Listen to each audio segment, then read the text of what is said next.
паротит сыяктуу оорулар кандай таасирин бериши мүмкүн? Хронический простатит ооруларды если көп убакыт дарылабаса, бүт жыныстык органдардын баягы кичинекей же болбосо аябай чоңдугу деле бул жакшылык эмес да. Айымдарга сен күнөөлүүсүң деп коебу. Азия өлкөлөрүндө бизде менталитет кичине башкачараак. 1 жыл жашайт, 2 жыл жашайт, андан кийин анан келип текшерилгендер көп болуп атат. Достор, главное ден соолук подкастына кош келдиңиздер. Бүгүн адаттагыдай эле ден соолук темасы. Өтө олуттуу тема тукумсуздук. Бүгүн биздин коногубуз Алтынбек Махмудов, медицина илиминин кандидаты жана врач высшей категории. Саламатсызбы, Алтынбек мырза? Саламатсызбы, Жапар айым. Биздин подкастка кош келдиңиз. Рахмат. Бүгүн сиз менен сүйлөшкөндөй эле эркектердин тукумсуздугу жөнүндө маек кылсак. Сиз уролог врач катары ушул теманы өтө жакшы билесиз, бардык врачтарга караганда. Деги эле ушул тукумсуздук темасы биздин Кыргызстанда абалы кандай, ушул жөнүндө айтып берсеңиз. Саламатсыздарбы дагы бир жолу. Рахмат чакырганыңызга, студияңызга, Жапар эже. Негизи тукумсуздук оорусуну уролог адиси же болбосо изилдегенде көбүрөөк андролог адис болот. Урология деле өзүнүн ичинде бөлүнөт. То есть андрология деген бул жана мужской эркек репродуктивдик органдары менен көбүрөөк взаимосвязь алектенген адисти андролог деп коет. Бизде ушу андролог, уролог болуп калабыз ошондо. Тукумсуздук деген бул негизи бул эмне деген сөз? Эркек тукумсуздугу бул жашка жеткен эркек үйлөнүп или баягы орустардын гражданский брак деп коет. Ошондо 1 жыл ичинде баягындай контрацепцияларды иштетпей, химиялык дарыларды ичпей, эч кандай сактанбай 1 жыл ичинде кадимки жыныстык катышууда бала зачатия болбосо, ошону мужской бесплодие деп коет. То есть эркек тукумсуздугу дейт. Ошондой. Бул жерде эми кантип билинет? Эркектин тукумсуздугу же аялдыкы, ал эми баягы изилденүүдө билинет да, Албетте. Эркектин же баягындай причинасы кимде деген суроого албетте адистер жооп берет. Эркек кимди пациенти болсо, эркек кишини албетте уролог, андролог дарыгери карайт. Если эгерде 1 жылдын ичинде ушул жанагы айткан өйдөдөгү нерсе болсо, беременность наступать этпесе, боюнда бүтпөсө, значит, келип обязательно текшерилиш керек. Биринчи очередь эмне тапшырыш керек? Бул албетте уруктук, спермограмма. Спермограмма тапшырганга албетте кичине дайынданып келет, аны келип эле сразу тапшырбайт, аны келгенде доктор түшүндүрүп берет. Текшерүүнүн шарттарын айтып берет. Эми сиз айтып кетпедиңизби, азыр 1 жылдын ичинде бойуна өтпөсө, анда тукумсуздук болот депчи. Эми ушу биздеги шарттар кандай? Сизге ушу 1 жылдын ичинде эле келишеби? Деги эле абал кандай Кыргызстанда? Өзүбүздүн жерибизде ошону айтып бере аласызбы? Негизи статистик маалыматтарга караганда, эркектик бесплодие бүт оорулардын ичинен өсүп бараткан оорулар катары кошулат. Буга себептер көп. Бул баягы сырткы, ички себептер болушу мүмкүн. 10%тен 15%ке чейин ушул оору общий бүт жалпы ооруларды ээлейт. Камтыйт, мисалы тукумсуздук дейли. Ошол жерде 50% аял күнөөлүү, же 50% эркек күнөөлүү, же 30% ушул айтып кетесизби? Процент түрүндөчү? Же теңме деп айтайын деп ошону айтып кеттиң керек. Жок, негизи 45% аялдардан чыгат, 40% эркектерден болот. Если общий алса бирдей эле. Бирок 10-15% албетте бул внешний, сырткы факторлор болот. бул жанагы профессионалдык кесиптик вредность деп коет себептерин анда айтып кетели. Биринчи кесиптик, андан кийин баягы жыныстык оорулар менен, жугуштуу оорулар менен, анан баягы хронический ооруларды көп убакыт дарылабай жүрсө, анан баягы варикоцель деген оору, варикоцель бул жана жумуртканын кан тамыры кеңирип кетиши. Бүт оорулар, жанагы дарыланбаган оорулар, бул бүт жумурткадан, простата безинин оорулары фактор болушу мүмкүн, причина болуп калышы мүмкүн. Анан травма болушу мүмкүн, баягы гипоганатизм деп коет, крипторхизм деп коет. Бул ушулар бүт ушу оорулар фактор болушу мүмкүн. Сиз башында айтып кеттиңиз, кесиптик оорулар деп. Кайсы кесиптер таасир бериши мүмкүн? Азыр баягы свинка менен иштегендер, баягы химиялык лаборатория, химиялык баягы өндүрүш заводдордо иштеген эркектерде болушу мүмкүн. Жана высокогорьеда иштегендер деле все равно аларда со временем баягы артериалдуу давление болушу мүмкүн.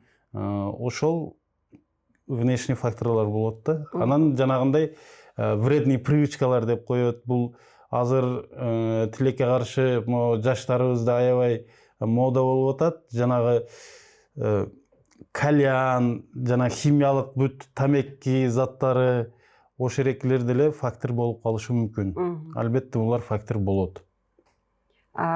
Инфекциялык ооруларды дагы чечмелеп кетесизби? Кайсыл инфекциялык оорулар таасир берет? Албетте мужской бесплодияда, бул тукумсуздукта ошо жугуштуу оорулардын өзүнүн орду бар. Албетте булар деле причина болот. Булар хламидия оорусу болот. Потому что эң көп распространенный бул хламидия, уреоплазма, микоплазма, бирок хламидийдин дарылаган кичине кыйыныраак болот, схемасы башкача болот. Анан бул көбүрөөк баягы скрытый течение болот, көп байкалбайт кишиге. Бул эми жыныстык жол менен берилүүчү оорулар, Жыныстык жол менен жугуштуу оорулар, только жыныстык жактан, анан баягы мончолордон да жугуп калышы мүмкүн. Ал эми инфекция, мисалы паротит сыяктуу оорулар кандай таасирин бериши мүмкүн? Кичине кезинде ооруган инфекциялык оорулар. Албетте кичинекей кезинде бүт перенесенный заболевание деп коет, алар албетте өзүнүн таасирин бала жашка жеткенде берет. Ошон үчүн баягы постоянно профилактический осмотр жасап турган оң болот го. Алдын алуу. Демек сиз азыр айтып чыктыңыз, бул оорулар депчи, жумуш шарты, жанагындай эле жугуштуу оорулар, да кайсы эмелер келип, да кошумча оорулар, ошол эле сахарный диабет, гипертонический оору, ошонун баары тең ашыкча салмак, ожирение деп коет. Анан баягы жыныстык алсыздык, хронический простатит ооруларды если көп убакыт дарылабаса, булар деле бул причинасы болуп калат, бирок прямой баягындай связан эмес дегендей да. Ошо алып келет. Алып келиши мүмкүн. Фактор, осложнение болуп, анан баягы ооруду уяты жок дейт, микропенис деп коет. Бул эми генетикалык факторлор, генетикалык фактор, генетический оорулар дагы ошого алып келиши мүмкүн. Тукум кууган бир аномалия деп коебу, же сиз айткандай мына азыр айтып кетпедиңизби?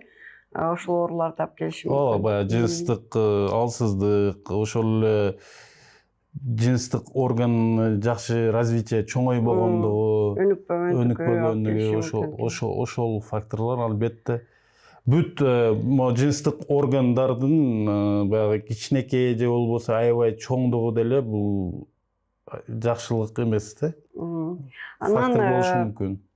Сизге мындай суроо, Алтынбек мырза, кандай деп ойлойсуз, ушу тукумсуздукта ушу мырзалар өз ыктыяры менен тез эле келеби текшерилгенге, же көбүнчө баягы эми биз Азия өлкөлөрүнөн, биз Европада эмеспиз, баягы айымдарга сен күнөөлүүсүң деп коебу. Ошол жөнүндө өзүңүздүн окуяларыңызды айтып бере аласызбы? Болгон мисал катары. Албетте бул азыркы күндүн көйгөйлөрүнүн бир аябай өркүнүчтүү көйгөйлөрүнүн бирөөбү. Себеби дегенде бизде эми каалайбызбы каалабайбызбы биз баягы Восток деп коет. Азия өлкөлөрүндө бизде менталитет кичине башкачараак. Баягы үйлөнөрдүн астында келип текшерилбей, көп учурда үйлөнүп 1 жыл жашайт, 2 жыл жашайт, андан кийин келип текшерилгендер көп болуп атат. Жана тукумсуздук проблемасы чыкканда анан кийин келишет. Баягы 1 жыл күтөт, 2 жыл күтөт, анан болбогондо бизде албетте көбүрөөк биринчи аялдар текшерилет. Буну каалайбызбы, каалабайбызбы, эркектер моюндашыбыз керек. Биринчи аялдар көбүрөөк барат, потому что келин деген бизде понятие бар. Ошо келинди биринчи текшертет, анан эркек балдар. Ошондо сиздин оюңуз боюнча, кыялыңыз боюнча, как доктор катары кандай болгондо туура болмок? Мына сиз айтып атасыз, үйлөнөрдүн алдында, ошону сиз айтып кетет белеңизби? Кайрылуу катарында, врач катарында ошо кайрылуу менен айтып кетсеңиз жакшы болот эле. Негизи үйдө эркекпи, кызбы бала төрөлгөндө бул кубаныч. Ооба. Биздин кубанычыбыз, бирок кубанычты баягындай туура кабыл алып, ошол балдарды төрөлөрү менен эркек, например, бала төрөлсө, биринчи очередь калтасын көрүш керек. Жумурткасы түштүбү, эки калтасын көрүш керек, эки жумурткасы түштүбү. Андан кийин желательно барып уролог адисине, сиз албетте бизди бир нерсе тынчыбызды алганда эле барбастан профилактический осмотр деп коет. Ошо эрекеге барып, бала 2 жаш, 1 жаш, 2 жашка чыкканда албетте барып, обязательно барып детский уролог адисине көрүнүп, жыныстык мүчө органдорун көрсөтүп дегендей, ордунда турабы баары, баягы размерлерин байкаштырып, ошолорду көрүшүбүз керек. Анан бала переходный возраст деп коет. Бул 13-14 жаштан уже баягы өтүп аткан кезде баланы, например, семире баштайт кээ бирки балдар. Ошолорду обязательно текшертиш керек. Баягы гормональный изменение организмде, гормональный перестановка кете баштайт. Ошол убакытта албетте обязательно балдарды, эркек балдарды, кыз балдарды да текшертиш керек. Гормондорун көрүш керек. Бизде кичине ушул жак хромать этип атат, тилекке каршы. Балам өзү кичине семиз, көп тамак ичет. Андай болбойт. Же болбосо тай журту семиз. Же болбосо туугандары семиз. Андай албетте болбойт. Бул деген атаң семиз болсо, сен обязательно семиз болосуң деген сөз жок да. Ошон үчүн балдарды малейший изменение болсо, кичинекей изменение болбосо, албетте адиске алып келип текшертиш керек. Анан сиздин сурооңузга кайта турган болсок, мен жалпы түшүндүрдүм. Сиздин сурооңузга кайта турган болсок, албетте бала 18ге чыккандан кийин жыныстык жашоо жашайбы, жашабайбы, медициналык жактан хотя бы 2 жылда же болбосо 1 жылда бир баягы уруктугун көрүп, гормондорун көрүп, азыр чекап деген термин пайда болуп калган. Чекап өтүп койсо өзүнө аябай жакшы болот. Себеби ооруну канча эрте выявлять этсек, тапсак, кийинчерээк дарылаган ошого жараша жеңил болот. Жакшы, жакшы. Алтынбек мырза, мынакей биз айтат эмеспи, молдонун айтканын жаса, кылганын кылба деп. Бирок мен ойлойм, биздики башкача болуш керек, врачтардыкычы. Сиз өзүңүздүн, мына мен билем, эркек балаңыз бар. Өзүңүз кандайча ошого көңүл бурдуңуз эле, ошол жөнүндө айтып бересизби? Албетте, балдарды негизи эркек балдарды спорт менен машыктырыш керек. Эркек кыз баланы болсо деле, бүт баланы азыр Кудайга шүгүр, бүт баары даже айылдарда уже мына спорттук залдар ачылып атат. Айыл жергесине чейин барып атат, Кудайга шүгүр. Спорт менен көп баланы машыктырыш керек. Спорт бул ден соолуктун баягы тамыры дегендей. Урматтуу көрүүчүлөр, мен айткым келет, Алтынбек мырзаны куттуктап кетсек болот. Алтынбектин баласы Judo боюнча чемпионы. Да, город. Ушул жерден баягы бир кандай десем бир өзүбүздүн темадан өтүп, бирок сизди мына мисалы көбү билгиси келет. Ким деп, кандай деп өзүңүз жөнүндө айтып кетпейсизби? Канча балаңыз бар? Үйлөнгөнсүзбү? Качан үйлөнгөнсүз? Ошо эркек балдарды чоңойткондо кандай суроолор пайда болду? Ошол жөнүндө айтып кетсеңиз. Үйлөнгөнүмө мен 2010-жылы үйлөндүм. 4 балам бар. 3 эркек, 1 кыз. 3 эркек кыз, жакшы. Балдар бизде көп, Кудайга шүгүр. Эми эркек балдарды основной мен өзүм уролог болгонума байланыштуу, үйдөн мен өзүм көп балдарым кичине вес ала баштаса, мен бат эле ошол жерден эле үйдөн эле көрүп, если показания болсо анализдерин тапшыртып коем. Бирок жыл сайын балдарым педиатрдын көзөмөлүнө барышат, өзү баягы крепленный поликлиникадан же болбосо азыр жеке менчик поликлиникаларда эле аябай жакшы развитие. Ооба, любой райондо участковый врач бар. Ошолорго эле эң биринчи участковый врачка кайрылыш керек да. Азыр баягы календарь бар эмеспи? Эркек балабы, кыз балабы бир айдан кийин барып общий осмотр кылат да поликлиникаларда. Жана сиз айткан жумурткаларды түштү, түшкөн жокпу, варикация эле болсо тезирээк ошого көңүл буруп деп, мен ушу эсимде баягы неберемди алып барып көргөзгөндө. Сезиңизди бөлүп койдум. Жок. Ошол жумурткаларны көрүш керек. Если сиздин оюңузда бизде визуально эле көрүп көп нерсени таап койсо болот негизи. Визуальный жактан, бирок досконально текшерилген жакшы. Сиз балаңызды кийинчерээк ден соолугу чын болушун кааласаңыз, сиз албетте ага көңүл бурушуңуз керек. Бир эле медициналык жактан эмес, балдарды умственный развитиясыны жакшы каратышыбыз керек. Ошондо физически албетте баланы баягы бир эле уролог адисин эмес, негизи травматолог, ортопед деген бар. Баягы позвоночниктери, омурткалары түз чоңоюп атабы, буттарын көрүш керек, плоскостопия жокпу. Негизи скелетный системасы бүт чоң развитиясы жакшы болуп атабы. Ошол эрекелерди албетте көрүш керек. Анткени дене деген бири-бири менен байланышканда, өзүнчө эчтеги жок. Албетте, баардык органдарыбыз бири-бири менен, как говорится, связаны. Ошол? Ооба. Кече бизге подкастка бир массаж специалист келди да, анан айтат, бир байке келди дейт. Мен окулистке барсам, көзүм жакшы көрбөй атат деп барсам, мени мойнума массаж жаса деп жүрдү. Мойнум менен көзүмдүн кандай эмеси байланышы бар депчи. Анан тиги остеохондрозу бар экен, бир-эки массаж жасагандан көрө көзү сонун болуп көрүнө баштады депчи. Анан мынакей сиз айтып кеткен ушул ооруларды, тукумсуздукту кантип алдын алуу жолдорун айтып кетесизби? Бек мырза, мынакей ошо себептеринен баштап элечи.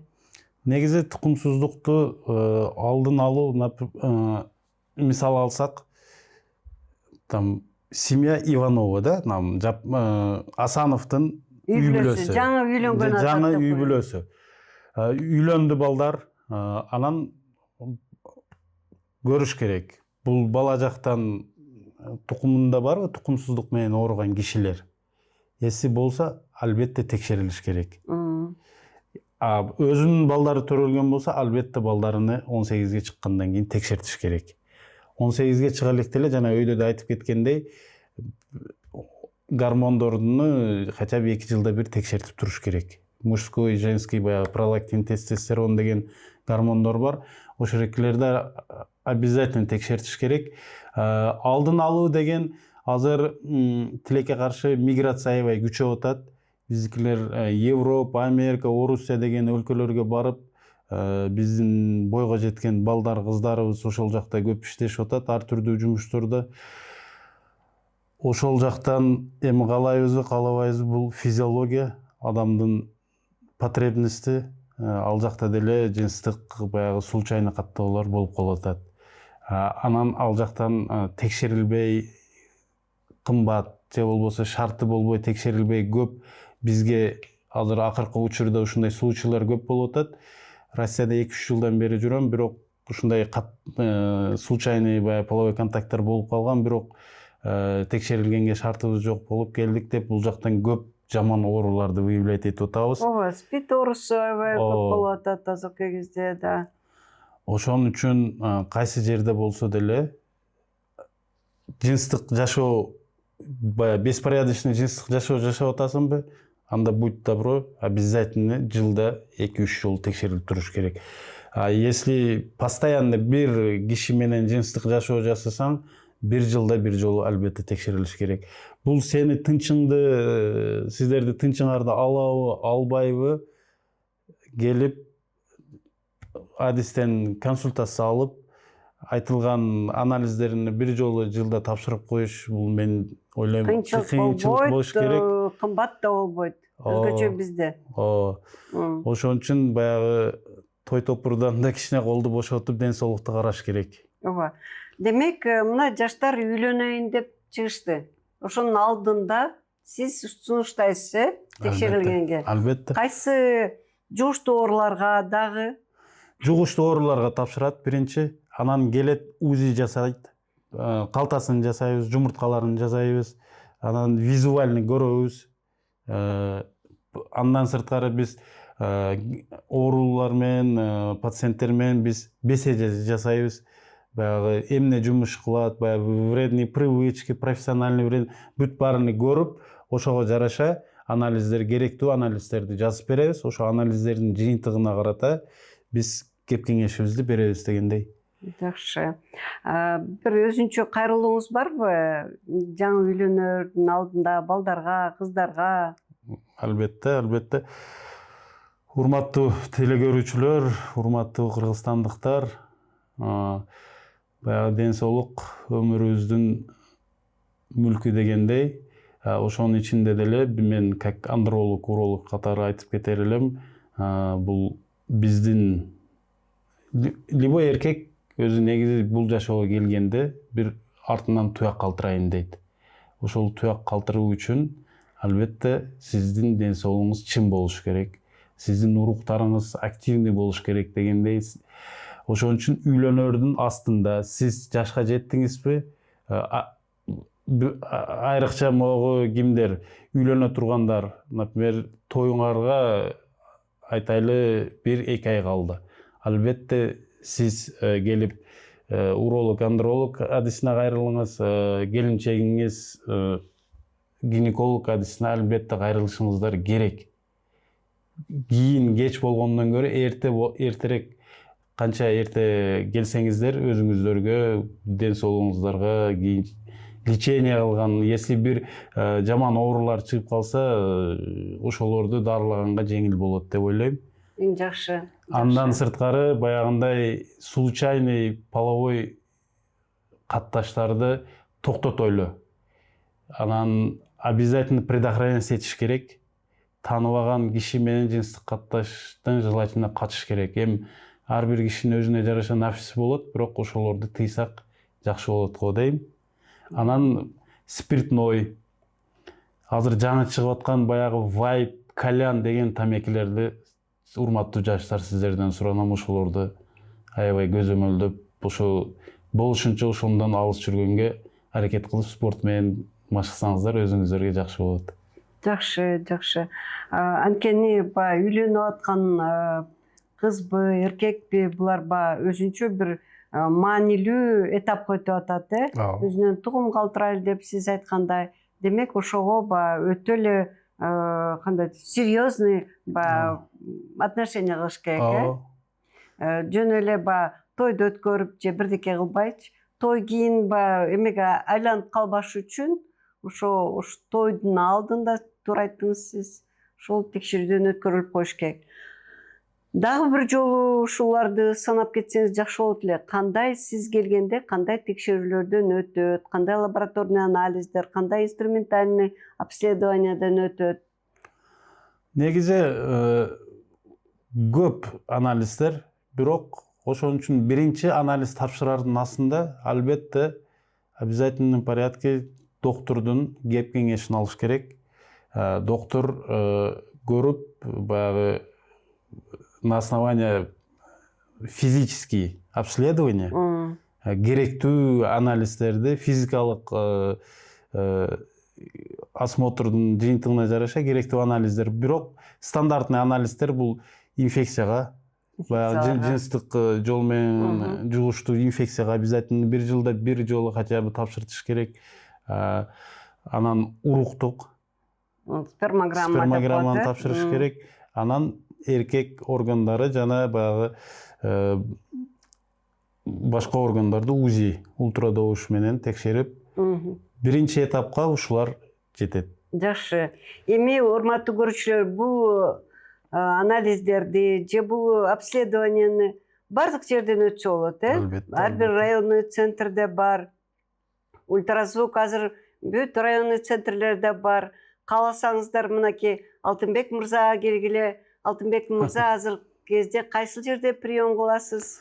Азыркы жерде эки жерде иштейбиз. Түшкө чейин мамлекеттик ооруканада. Кайсы айтып кетесизби ошо мамлекеттик? Спорттук медициналык борбору болот. Бул болсо простонародье поликлиника строителей деп коет. Ошол жерде анан түштөн кийин авицина медицина борборунда консультация кылып турабыз. Ушул жерде кабыл алабыз.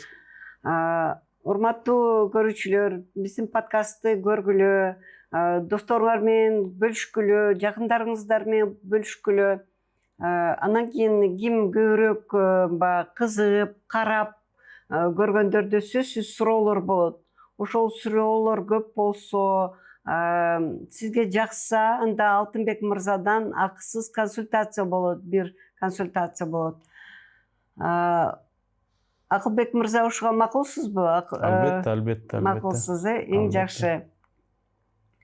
Бул өтө олуттуу тема. Бул теманы бир эле подкасттан айтып берүү оңой эмес.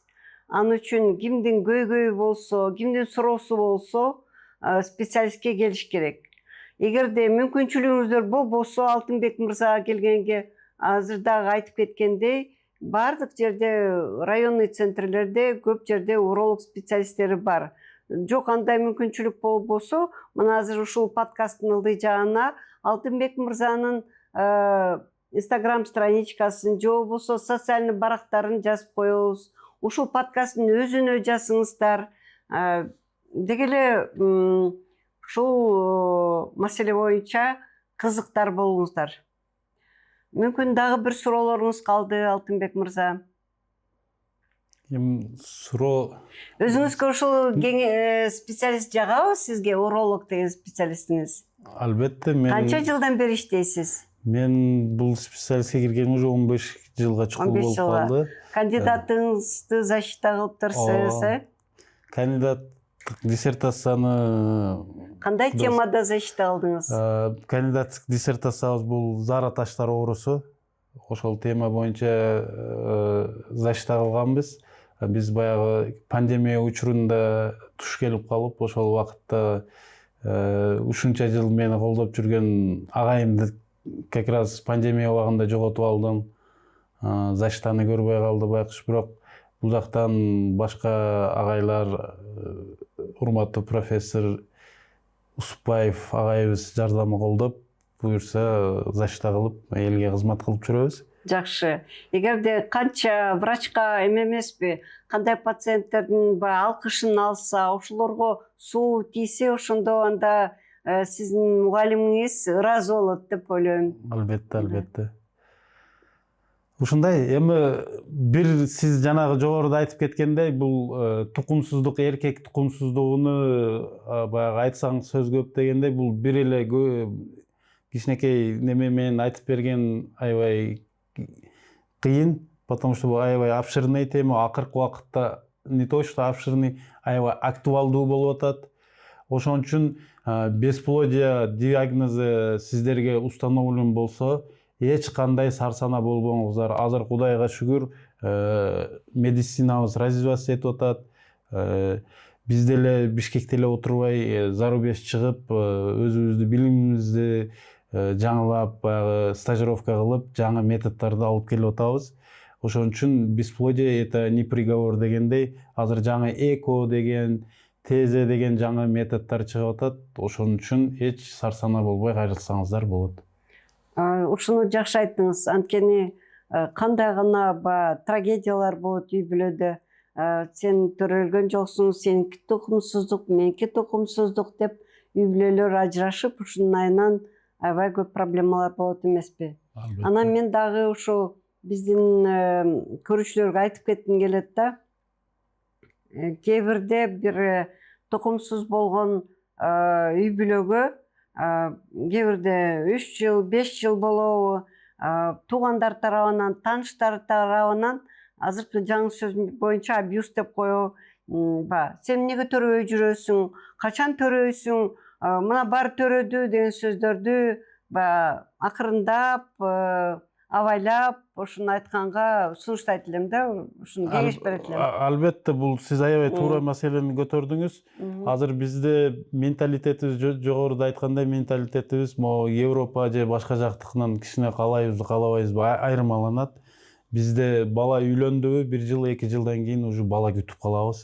Айрыкча биздин тууган, туушкан, жора жолдоштор дегендей. На самом деле бул баланы баягы пландап жасаса жакшы болот. Себеби баягы айтат го, дени сак энеден дени сак бала төрөлөт деп. Бирок ошол эле убакытта дени сак атадан здоровый, живый сперматозоидтар бөлүнүп чыгып, андан кийин анан апага барат дегендей.